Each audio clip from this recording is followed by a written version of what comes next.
1. Obesity. I don't mind if a girl is pleasantly plump.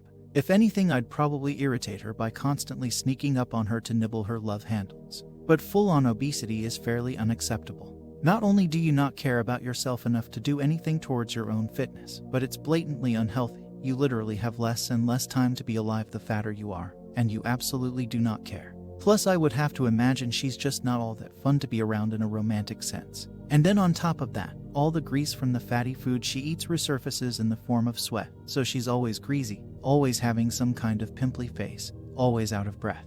No, man, just no. Too feminist. I don't know about you, but I enjoy not being called an oppressor every 5 freaking seconds. Obnoxiously loud, overly opinionated, and needlessly confrontational. I mean the kind of person whom you buy a soda for, and they literally argue with you for 2 hours because you got them a Coke but bought a Pepsi for yourself, and you can't figure out what the problem is to save your life.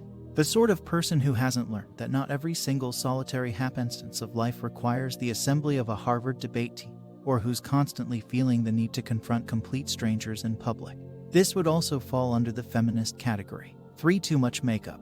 I hate makeup. I feel like it allows a person to be visually dishonest. And the way so many women cling to using it is unsettling, especially when there are ways to look naturally beautiful without using harmful chemicals on your body. Seriously, they cake so much of that stuff on that I almost want to pin a wet paint sign on them.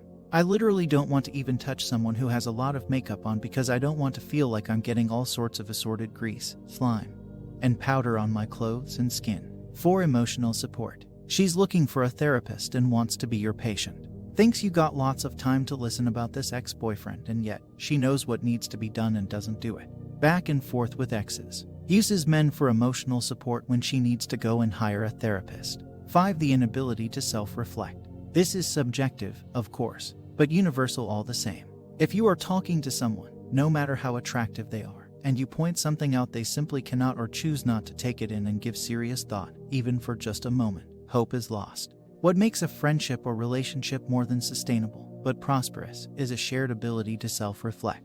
If you feel a certain way, and you share that with another person, and they immediately dismiss your feelings through the incapacity of self-reflection, then you will feel at loss. Similarly, if you were to do the same, they would feel justifiably misunderstood, unheard, and devalued. The most attractive quality to me, whether it be in a friend or a significant other, is the ability to listen, think, seek first to understand, and then share with the hopes of being equally understood. That is a true exchange. That is, by every definition of the word, an attraction. It's two magnets coming together to form a mutual bond.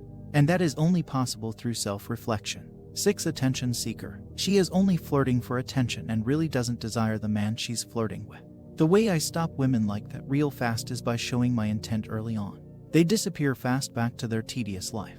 It's the only way to find out the truth. Showing intent early on. 7. Playing hard to get. It might work on an insecure man who hasn't option, but not on a high self-worth confident man who has options. Waits far too long to show interest back and expects a chase. I would have already moved on. It's fine. It's just one more woman I am thankful to avoid investing more time with.